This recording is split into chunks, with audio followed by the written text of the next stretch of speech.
Sud Radio Berkov dans tous ses états. Le fait du jour. C'est Petro qui vous parle. Et à qui susurrait-il dans l'oreille? À François Hollande. Donc, un ex-président de l'Ukraine parlait à un ex-président de la République française.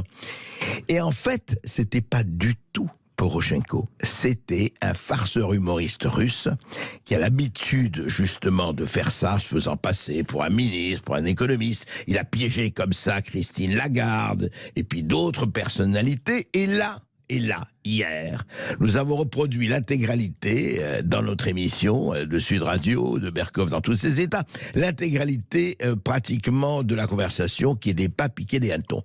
Mais du coup, elle est devenue virale. Et quand je dis virale, mondiale. Vous voulez que je vous en parle, l'auditeur de Sud Radio, parce que Elon Musk, le nouveau patron de Twitter, SpaceX, Tesla, etc., Elon Musk, le multimilliardaire, voit ça, voit les photos, et il tweet « What is this ?» Qu'est-ce que c'est que ça?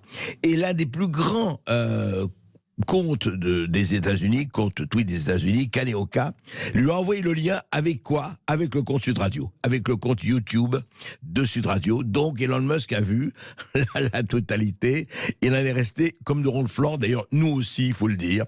Parce que dans cette, je rappelle quand même juste rapidement, il parle de tout et il dit en fait, alors, on est pour, on est contre, c'est pas un problème d'opinion. Il dit oui, c'est une guerre par procuration des USA contre la Russie, de l'OTAN contre la Russie, c'est une guerre par procuration.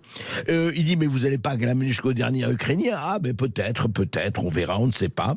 Il parle de ce qui s'est passé du coup d'État en Ukraine de 2014, le fameux Maïdan, etc.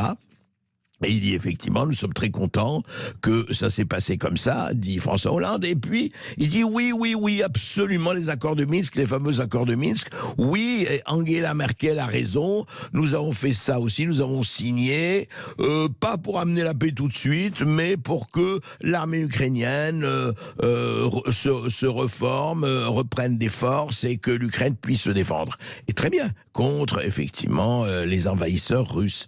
Voilà, c'est-à-dire qu'il raconte tout le mécanisme qui a précédé ce qui se passe en ce moment et qui est loin d'être fini. Voilà, comme quoi il faut faire attention et pas parler sans se renseigner qui est à l'autre bout du fil. Allô, c'est peut-être un imposteur qui vous parle. Et François Hollande est tombé dans le panneau comme beaucoup d'autres. En revanche, réécoutez, c'est sur YouTube, sur la chaîne YouTube de Sud Radio, réécoutez la chose ou écoutez la chose, vous verrez, c'est très révélateur. Comme quoi, le parler vrai, le parler vrai, il faut savoir qui est à l'autre bout du fil.